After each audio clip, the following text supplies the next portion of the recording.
I know this item is not on the agenda today, and so it can't be debated, but I do have the opportunity and the obligation as the mayor to use my ideas and questions to speak my mind about something that is roiling our community. I think it's fair to say it's roiling our community. And that is the social condition. Some refer to it as unsheltered homelessness. Some refer to it as behavior, drug substance abuse, and certainly significant impacts on the health, safety, and cleanliness of our entire community. As we continue working hard to implement the comprehensive siting plan and to find more respite as the winter months are approaching, today is a pretty good example, the last 2 days, the cold and windy weather. I wanted to take a few minutes to comment on two items that are relevant and important to our opportunity and our challenges. First, I want to give a report from my perspective on the implementation of our siting plan. And secondly, I want to express my views on the issue of enforcement. First, on implementation, I want to thank the city staff and the city team and the council members and the community leadership for working really, really hard to break through. That's what I call it, to break through. And I want to report to you that we are close to the community, that we are close to a number of breakthroughs.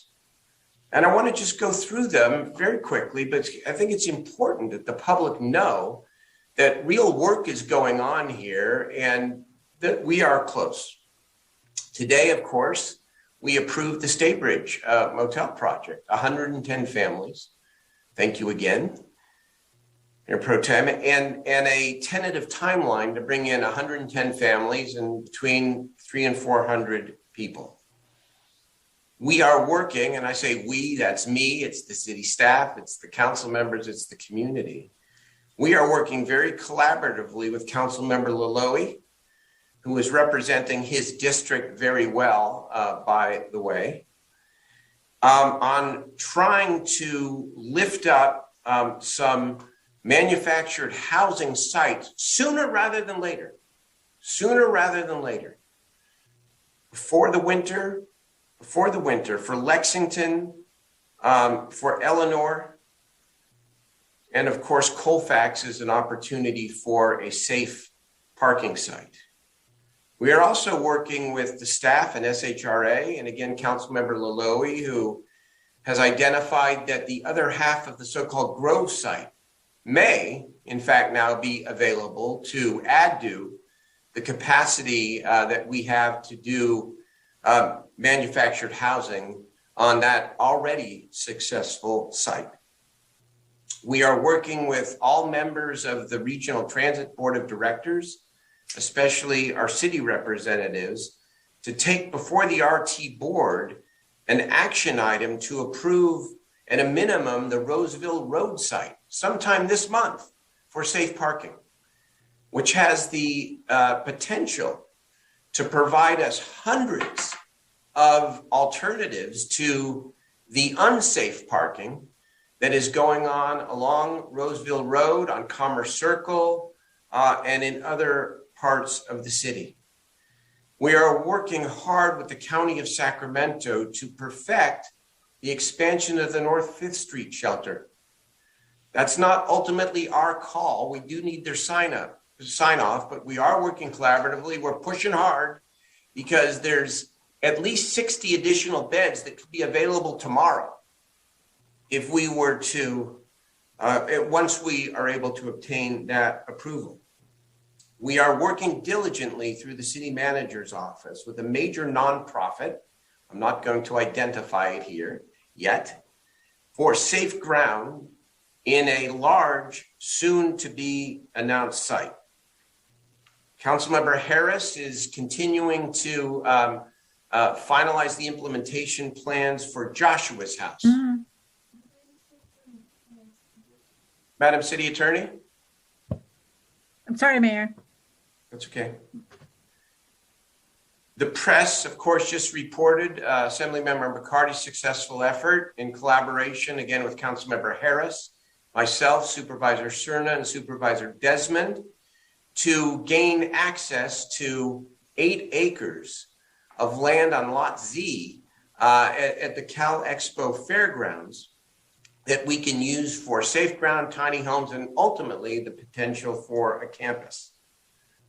I know in talking to Councilmember Valenzuela today, she's working on many things, but there is the potential for a significantly expanded large safe ground site in her district that could, with the right kind of urgency, get approved and done before the winter months. Councilmember Chenier, Vice Mayor Chenier, and his incredible work on the WX shelter. It is up and running. There are some real challenges in terms of the security issues, the staffing issues, et cetera.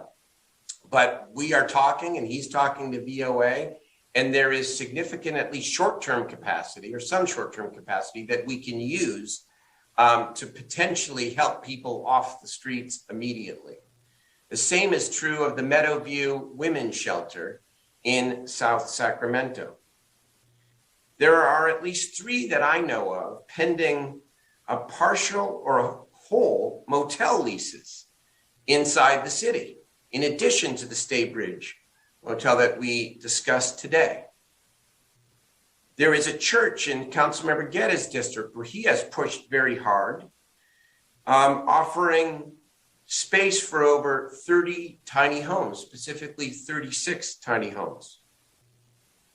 Councilmember Jennings, of course, is working on his safe parking site at the RT station in his district. In the last 2 days, I have received entreaties, I would call them, because they're not formal offers, from 2 private sector property owners for respite and shelter, and 1 new public sector opportunity that the city manager and I are talking about. Again, not ready yet for prime time, but it could be relatively quickly. We have real, timely, and urgent opportunities before us. For if not all of these can be perfected over the next 30 to 45 to 60 days, some of them can. I want to talk about enforcement for a moment. I acknowledge the frustration, first of all, of the residents and the business communities who have had it up to here. And I also acknowledge the frustration of my council colleagues, because I bear a lot of it, no doubt, but you bear at least as much, if not more. The daily calls, the emails, the frustration, the anger. And by the way, the city manager and his team bear the same level of anger and frustration. It's real, and it's getting to a boiling point. And the city attorney is, working creatively to gain us as many, quote, options as she can, as we can, to try to distinguish, for example, health and safety versus living, private versus public property. I get all of that. Here is where and I'm 1 vote, I know it. But as the mayor, here's where I stand on enforcement.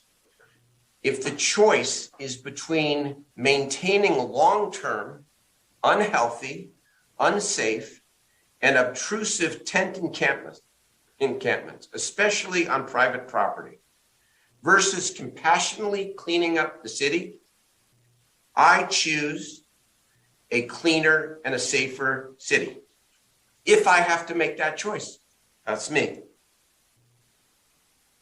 I believe that there is no right for people to camp anywhere they want in the city. I am willing to push the boundaries of Martin v. Boise, which I know does not apply to private property, but applies to public property. Here is the equally important addendum to that opinion, and I feel this just as strongly. In any given situation, we should not and we must not make a decision to move people from where they are until we have made a focused, genuine, and true effort to compassionately intervene with them and offer them a real alternative. We must link clean and safe, and even if it requires moving people, with presenting to the people, the neighborhood, and the public as many real alternatives as we can. They cannot be separate. They cannot be separate. They have to be linked together. I know, despite what some of you may think, I am not looking for a cure or for perfection. I'm not. That's not possible. But this is where the urgency of finalizing as many of these 15 or so options that I laid out earlier, some of them live and ready now, is so compelling. For there is tremendous pressure on you, on the city management, on me, on the city, to both help people and to clean up these encampments and to clean them up, because no one should live like that. And the business community should not, and the business and the neighborhood corridor should not have to live like it or with it either. I believe that with a real ARP partnership with our county, and those conversations continue, and our other partners, we never have to choose one or the other. But I also know, as I've acknowledged to the city manager, and I will acknowledge to all of you, that we cannot sustain any of these aggressive efforts on our own. This is one-time money, and the city cannot do this alone. But we have $100 million and a comprehensive siting plan and new sites on top of that comprehensive siting plan. And so what I call for is that now, and with every opportunity, that we link strategically, morally, and effectively, cleaning up and making more safe our city with navigating and offering people a safe and dignified alternative. If we get to a place where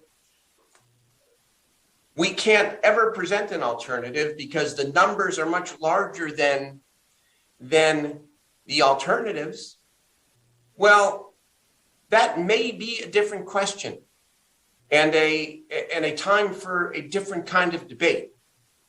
But you members and you city staff spent untold numbers of hours with the community developing the siting plan, and you've been creative during that and since that in identifying more sites. Some of them are out of our control temporarily. Some of them are within our control.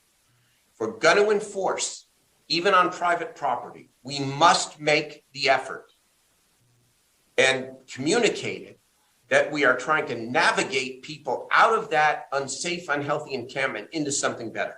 We must at least try and demonstrate that. That's my point of view, because there's a lot of talk. And, I've given speeches on this. I give State of the City speech. I talked about right to housing and a legal obligation to take. And by the way, that's still coming forward. But this is roiling our city.